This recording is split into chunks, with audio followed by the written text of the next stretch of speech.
So today we're going to be looking at adding and subtracting integers using a method called the t-chart. And so we're going to look at the first example. The first example is 6 minus 7. This is also the same thing as saying 6 plus negative 7. So they can be written in two different ways, but they in essence mean the same exact thing. Kind of get in focus here. All right, so when using this equation, we're going to first set up a t-chart.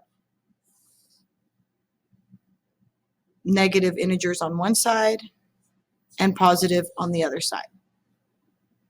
And all we do is we look at the original expression here, and we're going to, and we can look at either one. We're going to put the numbers on the corresponding side.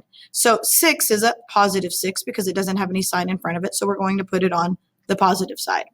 Now this sign goes with this integer. It's a negative 7 because 6 minus 7 is the same thing as adding 6 plus negative 7.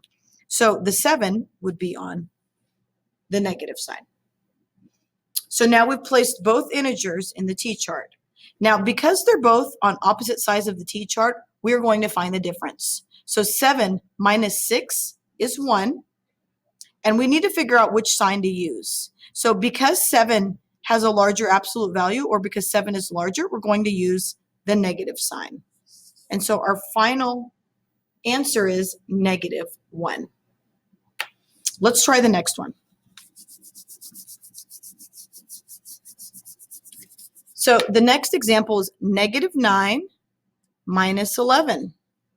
If I rewrote this, it would say negative 9 plus negative 11. Either way you look at it, it means the same thing.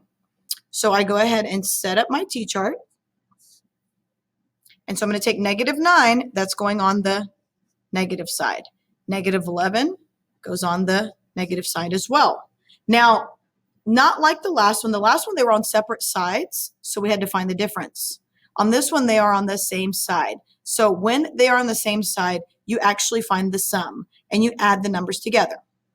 So 9 plus 11 is 20, and we're going to keep the sign of that side. So your final sum, or your final answer, is negative 20.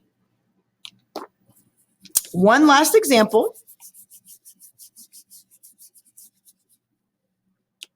Negative 3 minus negative 8. So let's look at how we would rewrite that. It would be the same thing as negative 3 plus 8.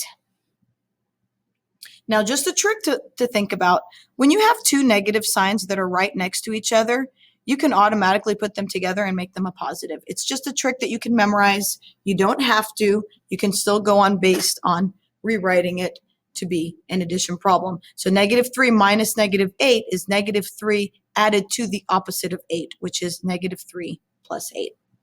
So I set up my t-chart, and negative 3 is on the negative side, and 8 is on the positive side. So because they're on different sides, I will find the difference. And so 8 minus 3 is 5, and I keep the sign of the number with the greater absolute value, or the bigger number, and that would be 8. So 8 is positive, so this becomes a positive 5.